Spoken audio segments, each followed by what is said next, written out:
Sport Plus. Sport Plus.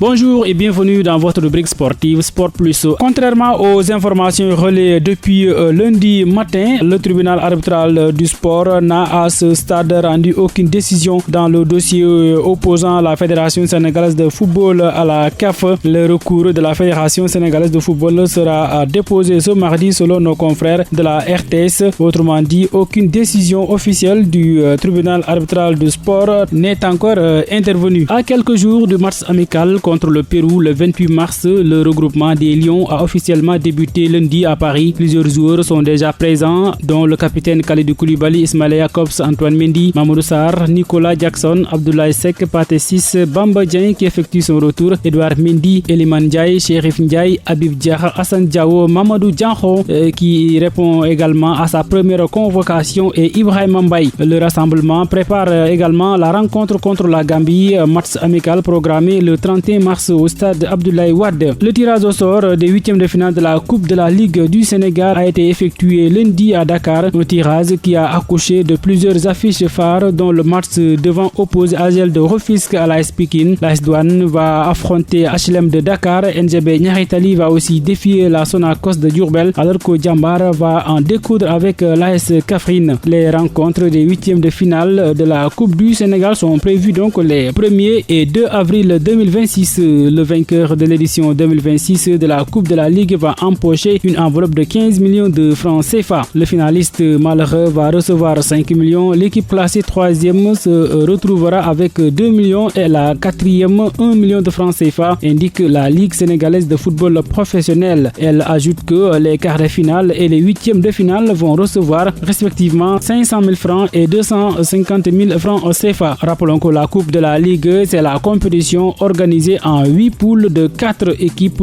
en formule aller et retour. La finale donc est prévue le 17 mai 2026. Elle est réservée à la catégorie U20 des clubs de la Ligue 1 et de la Ligue 2, mais chaque équipe a la possibilité d'utiliser 3 seniors. En Europe, c'est officiel, l'FC Barcelone est devenu ce week-end la première équipe mathématiquement qualifiée pour la phase de poule de la prochaine édition de la Ligue des Champions. Même si les Blaugrana perdent les 9 derniers matchs de la Liga, ils ne peuvent plus sortir donc du top 4 des clubs espagnols qui se qualifieront directement en Champions League. Aucun autre club européen ne s'est assuré sa présence. Le Paris Saint-Germain, Manchester City ou le Real Madrid ne sont pas encore certains. Avec 73 points et 29 d'avance sur Villarreal, les Blaugrana écrasent la Liga. C'est la 23e participation consécutive du Barça depuis 2004-2005. En lutte avec frappe, le tribunal arbitral du sport TAS de Lausanne a officiellement annulé lundi la sanction initialement prononcée par l'ORAD, organisation régionale antidopage Afrique zone 2 et 3, à l'encontre du lutteur Sito. Mais après sa victoire face au Lion de Guédiawaye,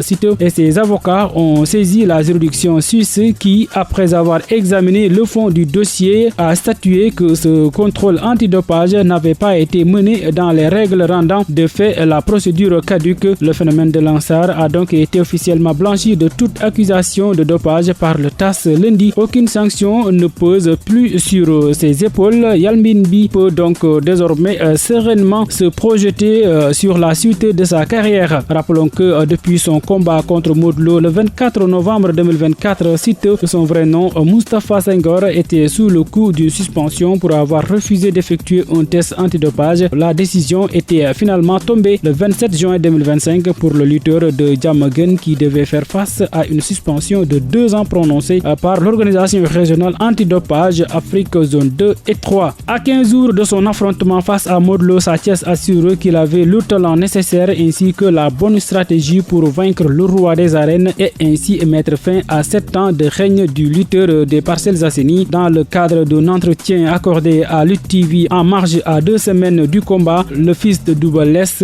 s'est montré très confiant et sûr de ses forces. Je savais que j'allais disputer un combat royal et je savais que j'allais devenir roi des arènes, a-t-il lancé comme pour dire que le destin de son adversaire était déjà scellé. C'est tout pour aujourd'hui dans Sport Plus. Merci de l'avoir suivi.